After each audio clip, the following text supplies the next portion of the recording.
So as you guys know, the sentiment in the market is pretty bad. And if you look at the charts, Ethereum has been doing so poorly, down 30%. Is it the end of the world? What is happening? And, it seems like everyone is focused on the price. And I feel like people aren't really looking at development. And, behind the scenes, DeFi world is just evolving. I think, AI is just going to have this gigantic explosion of new smart contracts, new utility, and AI is like really helping. And I feel like, as a developer in smart contracts, there's all these annoying tech debt problems, right? And, they've been piling up for quite a few years, and I would just put them off. And, maybe earlier this year, what we did is just take all of our old smart contracts that we wrote, smart contract tests that we wrote, and migrate them to HardHat. And as we were doing this, in the middle of our migration, HardHat goes from V2 to V3. So HardHat is this set of tools that allow you to unit test your smart contracts, right? So you can run them through a lot of potential exploits. You want to make sure that your tokenomics are right, that, we have a lot of tests. Right now we have 89 tests. So migrating them from version 2 to version 3 was just challenging, and I would put it off. And then Gemini 3.0 came out, and every time a new model comes out, the first thing I want to do is just run it through our tech data and just see how far we can push it. And I feel like it really came back. I would say for the first time, just asking it, hey, we're trying to do this from version 2 to version 3. Try it out. What do you think? And as I was trying it, run multiple issues. And one of the issues is the standard of tokens that we're using in Ethereum is not ERC20. And by the way, the whole point of this video is just to show you guys, like, this is one project with almost no following. And these are the things that we're solving on Ethereum and DeFi. And I feel like people don't even know. So anyway, going back to the migration, so we were using this ERC777 standard, which was created in 2017. The proposal was in Ethereum and eventually got accepted. And they created basically this token that was amazing, and it had this amazing functionality to extend your functionality of smart contracts, right? So what you could do is you could attach hooks into various functions. So when you're moving money, let's say you can specify an operator. An operator will be able to act or interact with your funds. And if you think about it, majority of smart contracts, the tokenomics are revolving around tokens. And basically, we took this idea and we're using it to code in a decentralized manner. And what I mean by this, usually when you deploy a smart contract, the only way to update it or add any logic to it is really to do proxies, right? And upgradeable proxy. And basically what you're saying is, it's the smart contract can point somewhere else, and that's going to be our smart contract. Well, in reality, that's not decentralized enough. It's just, the true decentralization, in my opinion, is, no one can touch a contract. There should be no write permissions at all. And that's the path we've taken. And, we picked this. This was the cutting edge technology at the time, I would say. I'm very happy that we did this. It allowed us to do a swap from one token to another, and that we didn't have to worry about getting our tokenomics right the very first time. Because, my idea was always that I could just take a token, which is, so if we go to our tokens right here.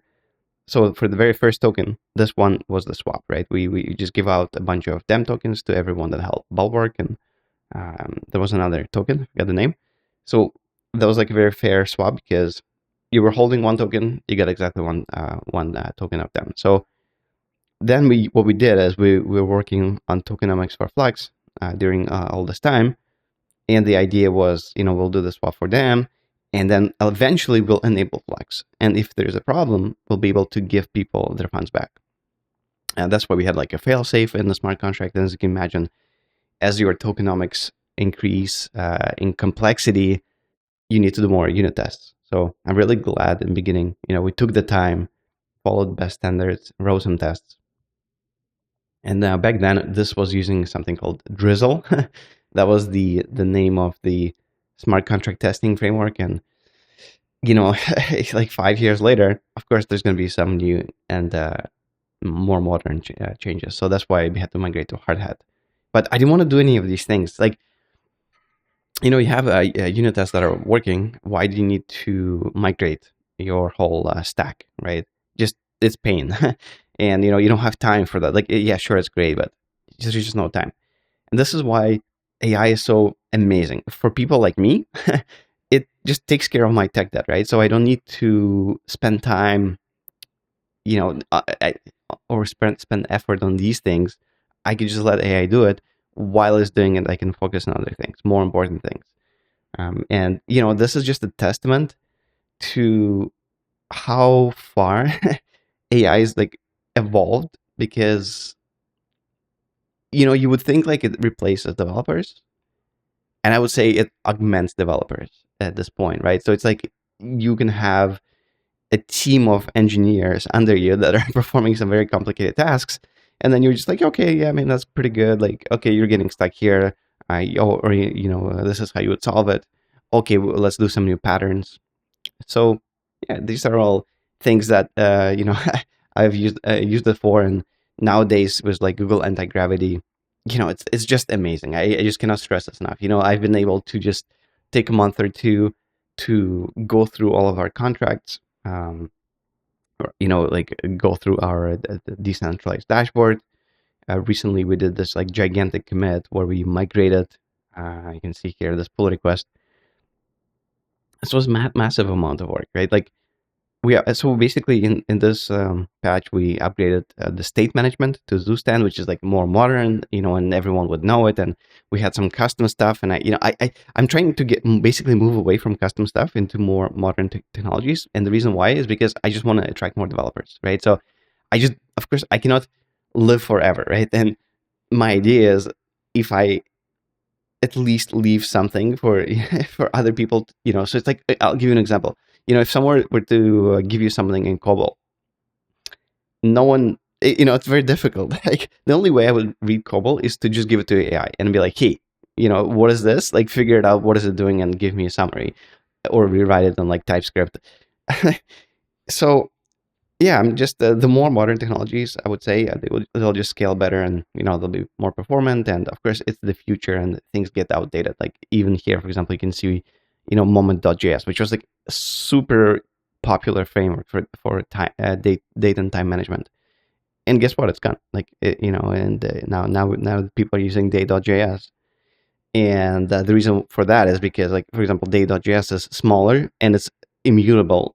So Moment is just like object oriented, and it's just, it just shows you that functional programming is just, it's amazing. I'm just so happy. I have like a lot of C# background, so to me TypeScript is always just amazing. Yeah, so like you can see just a lot of changes, and this is, I would say, part of it. There is a second part of it coming very soon. So yeah, but yeah, that's pretty much it. I just wanted to say Ethereum is it's definitely growing, and people are just not realizing this. And you can you can actually see people will let's see if I can play this here. Let's see. Okay, yeah, I don't have a MetaMask here, but yeah, if you just look here, for example. So we still have like $100,000 in liquidity, while Ethereum is 50% down, right? So to me, I'm not really feeling like we're losing anything at this point, just because our liquidity pool is backed by 100% Ethereum. Just to me, this is just normal volatility. And if you look, like, for example, Datamine token is actually doing really well. It just keeps going up. And I'm not going to jump into that, but I just wanted to show you guys there's a lot of things happening behind the scenes. And this is just one developer, right? And for someone like me, AI has just made everything 10x faster, right? I can just have an idea. I talk with AI and we have it shipped.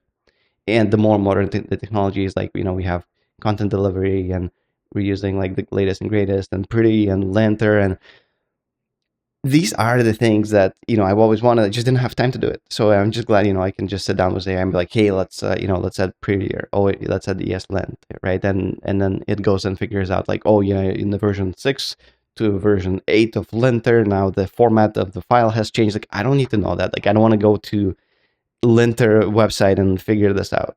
So anyway, that's it for this update. Thanks everyone.